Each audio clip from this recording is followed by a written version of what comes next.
Heavenly Father, we just thank you for this opportunity. Come out of your house once more, Heavenly Father, we just say thank you. We truly understand, Lord, it wasn't because we were so good, but because you were so loving. Now, Heavenly Father, as we attempt to understand your word and to apply it to our lives, we ask the Holy Spirit to allow to come in and prick our hearts that we may learn from this lesson, which you will have us to learn to be forever humble servant to thee. This we now truly ask in your precious Son, in Jesus' name. Amen. Amen.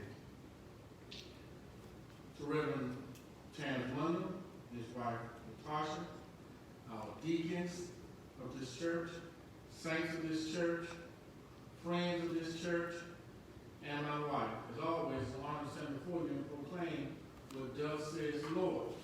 And I want to say good morning to everybody and happy Flag Day. Now our lesson this morning will come from Matthew chapter 6, verses 1 through 4. Matthew chapter 6, verses 1 through 4. And it reads, Take heed that ye do not your arms before men to be seen of them. Otherwise ye have no rewards of your Father which is in heaven. Therefore, when thou doest thine arms, do not sound a trumpet before thee, as the hypocrites do in the synagogue and in the streets, that they may have glory of men. Verily I say unto you, they have their rewards. But when thou doest alms, let not thy left hand know what thy right hand doeth, that thy alms may be in secret, and thy Father which seeth in secret himself shall reward thee openly. Amen. Amen. We're looking at Jesus, of course, teaching about how we should give and the spirit of giving that we're supposed to have. Now, in the English Standard Version, it reads, Beware of practicing your righteousness before other people in order to be seen by them, for then you will have no rewards from your Father who is in heaven. So I want to deal with that idea of giving and then being righteous before people. And the idea about that is when we talk about giving, for so many years in the church, we only talk about money. All about the money, the money, the money, the money. Not about the talent, not about time. But we have to also include our talent and our time in terms of giving. And still it's the same thing. We don't give and then talk about what we give. We don't give somebody time and talk about the time we gave. We don't use our time to help somebody and then talk about what we did. It's still supposed to be done in secret, but it's supposed to be done. Also, we look at Matthew chapter 20, verse 28, where we see Jesus is explaining to the disciples what he is going to do and why he came, and the spirit that he moves in. Matthew 20, 28.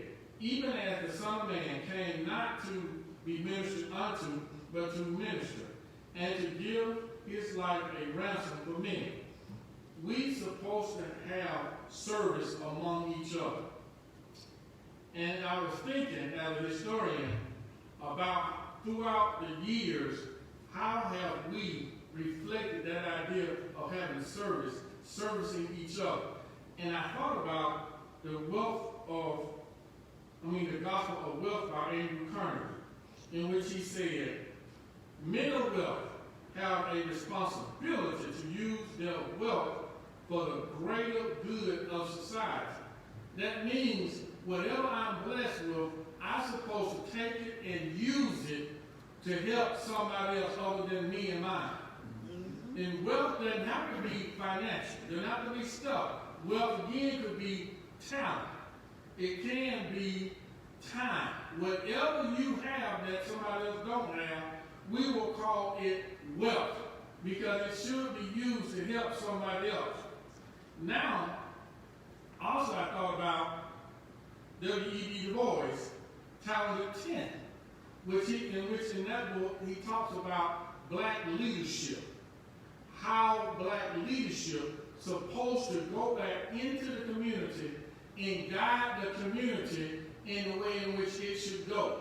And the question has to be, are we truly following the Talented 10 by a black man, Dr. E.B. Du Bois? Are we following the gospel of wealth, where we're taking what we have and we're helping somebody else? Are we helping somebody? So we'll call this how to give. How to give. And there are three things we should know about giving. Three things we should know about giving. Number one, we must give to people who have less than we do. We must give to people who have less than we do. And that is what we must understand. If we think we have something, it doesn't belong to us. And I know that is a strange way of looking at things. Because in the world, your whole life journey is about gathering things, about accumulating stuff. In the kingdom of God, it is how can you help someone with the blessings God has given you. And I think about the two types of teachers that I've come across in my lifetime. There's that teacher who sits on a high pedestal that tells students, I got mine, you got to get yours. Then there's that teacher that says, from looking low, high at the students, my blessing was my degree. Your blessing is me sharing my degree with you. And see, there's two ways of looking at what you have. Is your responsibility to help somebody, or is your responsibility to rub it in somebody's face? God requires his people to help somebody, not from high down, but from down up. Because our whole attitude is that God has blessed me, that I may bless somebody else. And see, we are required to help somebody. Now, we see in this day and time, all the uproar, all the anger, all the sadness, all the disappointment.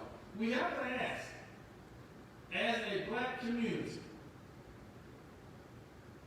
where have we been?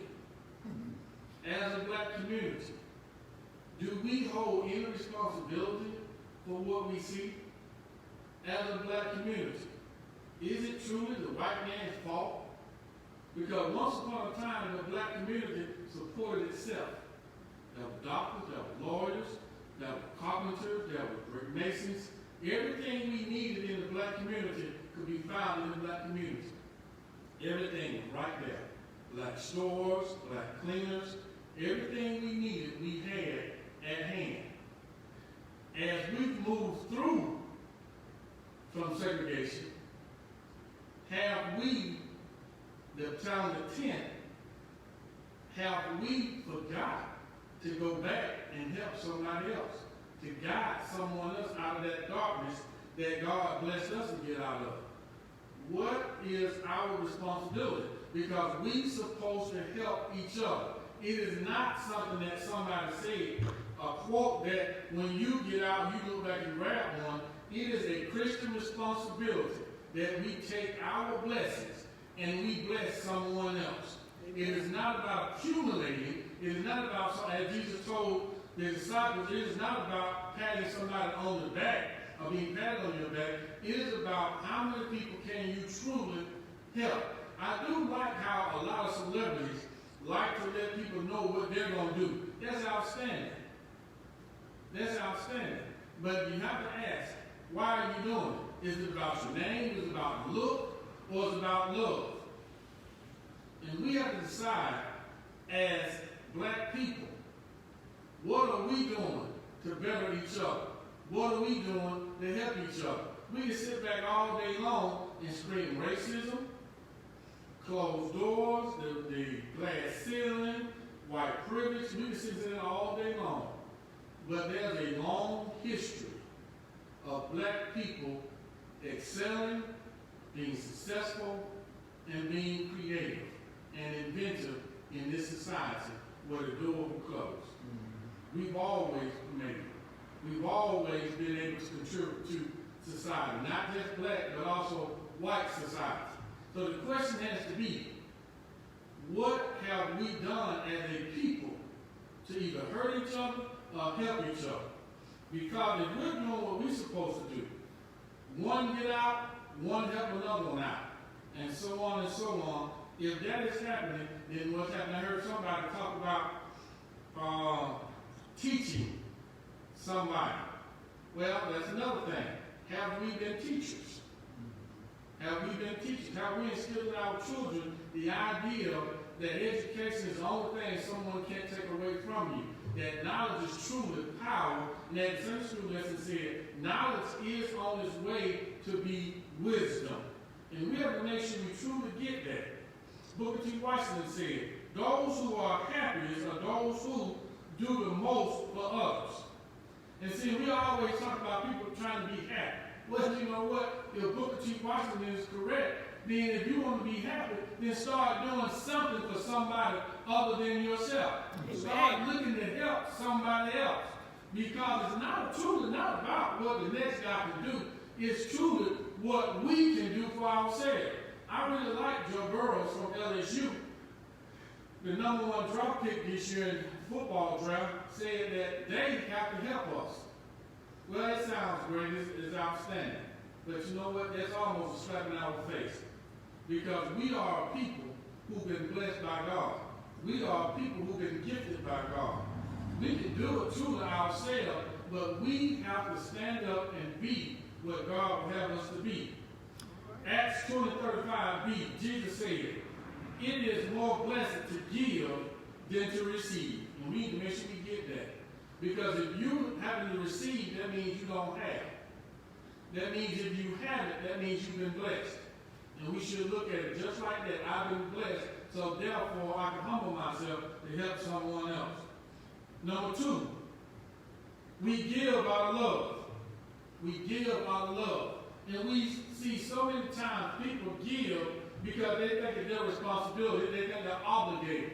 They think that they're supposed to do it. But I'm going to say it like this. If you can't love the person you're giving to, then you keep what you got.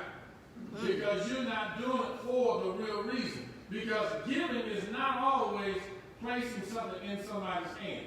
Giving again could be time. Giving again could be showing somebody how to use their talent. Mentoring someone. Guiding someone. Just dropping a positive word in their life. Just teaching them that it's not always about being angry. Because at some point you've got to get over your anger to move forward. How to forgive. Because you've got to get to the point where you can forgive to live your life. And see, we need to make sure that we are giving out of love, not out of obligation. And some people would say, well, I don't care why I'm giving, or somebody's giving to me, as long as they're doing it. Well, I want someone to give me because they love me. Because when they give out love, there's no limit to it. But if you give because of obligation, there's a limit to what you're going to do for me.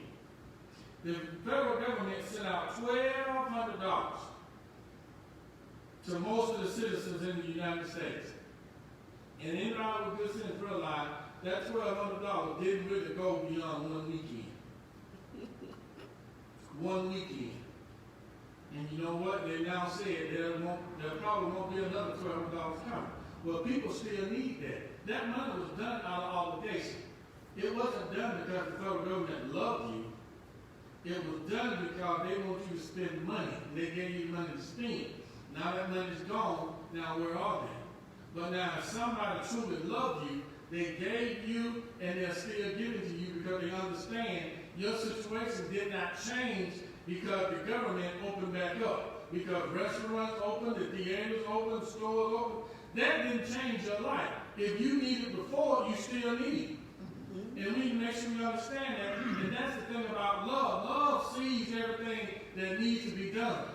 It has a very detailed eye, and it sees the details of your life. But an obligation only say, well, I gave them X number of dollars, they should be okay with that. Make sure that we're beyond that point Because giving that money, the government wanted you to understand that they care about your pain. Well, if you're still hurt, well, they're not. If you're still in pain, well, they're not. Have they opened the hospital back up? That's pain. Have they made health care affordable? That's pain. Have they done what's necessary to make your life easy, to relieve your pain? Or was that check just something to say, this is what we're supposed to do because you may be out of work? Mother Teresa says, it is not how much we give, but how much we love. Now we make sure we understand how much are we truly loved. Paul sums it up, every man according to his purpose in his heart, so let him give, not grudgingly, not of necessity, for God loves a cheerful giver. God loves a cheerful giver. If it hurts you to give, keep it. If you got to get mad about it, you keep it. Because God expects us to give like he gave us. Number 3, God knows your heart, your mind, and will bless you accordingly. I love that right there. Because nobody knows truly who you are but God. Only God knows what motivates you. He knows everything about you.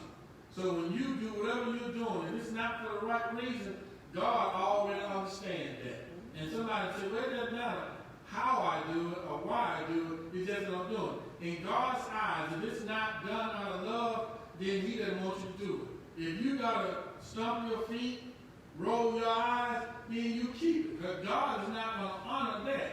But if you get up and out of love and do what you got to do, and go the whole 9 yards, as Jesus said, to give his life a ransom, then God wants you to do it. Because God understands when his people need you again, you're not going to be there for them. And if a person's in need right now, it doesn't mean that whatever you did, you're going to satisfy their need. Almost like someone letting somebody borrow money. If you're letting somebody borrow money and then you're looking to pay you back, you forgot they were in debt or in a hole when they came to you. If they give you back what you gave them, that hole is still there. They're going to have to go to somebody else. So that's why in the church, we don't loan money, we give money. We give, we don't loan, we give. Because the person not paying you back, then that's the issue. It's not a fluke or something funny that there are more foreclosures on homes, repossession of cars at this point in our career, our life, because people are in debt. And if they're borrowing money, they can't pay it back. We need to make sure we understand. In the church, we give money. We give. We don't loan. We give. And I'm not talking to the person that needs it. I'm talking to the person that has it. If you have it, that means God bless you to be able to give. And if you always give it and you want it back, and eventually God is going to stop giving to you. You should make sure you understand it. Galatians 6 and 7. Be not deceived. God is not mocked, for whatsoever a man sow, that shall he also reap. What that means, what you put out, what you don't get back. You put no love out, you get no love back. You can't spend no time with nobody. The moment gonna come when you gonna need somebody to come and sit with you, and they won't be able to do it. The moment gonna come when you gonna need somebody's talents. If you never shared your talents, don't expect nobody to share their talents. And you hear that so much out of people who no longer have, that now nobody loved them. Well, the question was, did you love anybody before you needed love? Because the best thing to do, give while you can. Because you never know when you have to depend on somebody else. There's an old cliche. Be careful who you pass while you're going up the mountain. Because the very same folk you're going to pass going down the mountain. We got to be careful. Francis S. Sheehan says, giving opens the way to receive. It opens the way to receive. What that means, whatever you do in secret, God is going to reward you openly before men. And we got to make sure we understand. As we see the turmoil in our country, black community, can we honestly say we've done everything we could do to take care of ourselves? Because once upon a time, we believed in the idea that I am my brother's keeper. If one black person made it, we all made it. If one didn't make it, we didn't make it. Have we forgotten what we have seen from our folk? And I don't want nobody coming telling me that we were all sharecroppers. No, we were not all sharecroppers. No, we were not all poor. We were business owners, college graduates, we were educators, lawyers, doctors, everything again that our community needed, we had. We were a thriving community. The question is, are we living by what God has taught us? Are we living by the experiences that our forefathers have left for us? Now, the thing that we need to make sure you understand, as Matthew 20:28 said, Jesus came to minister unto us, to give his life a ransom. Why? Because God loved us. God loved us before we had the sense to love ourselves. And now, what that love is now in the form of Jesus Christ, who came, lived, died on Calvary's Hill, and was buried in a borrowed tomb. And on the third day morning, God with all power. That's that power that he now gives us, that we may have grace and mercy, that we may have the hope of a better day. Now we're looking at, can we give that same hope onto the rest of the black community? If you have it, it is your job to pass it on. Because God sent his son to come and die for our sins. And on the third day morning, God got him up with all power. And that power is for us to go forward and help someone else. Let's pray. Heavenly Father, thank you now for this moment, Lord. We thank you for your word, Heavenly Father. We truly, oh Heavenly Father, hope, Lord, that everything that was said and done truly glorified you and not man, oh Heavenly Father. That somebody receive your word, Heavenly Father, and it will become a better servant of thee. This we now ask in the precious Son, Jesus' name. Amen. Amen.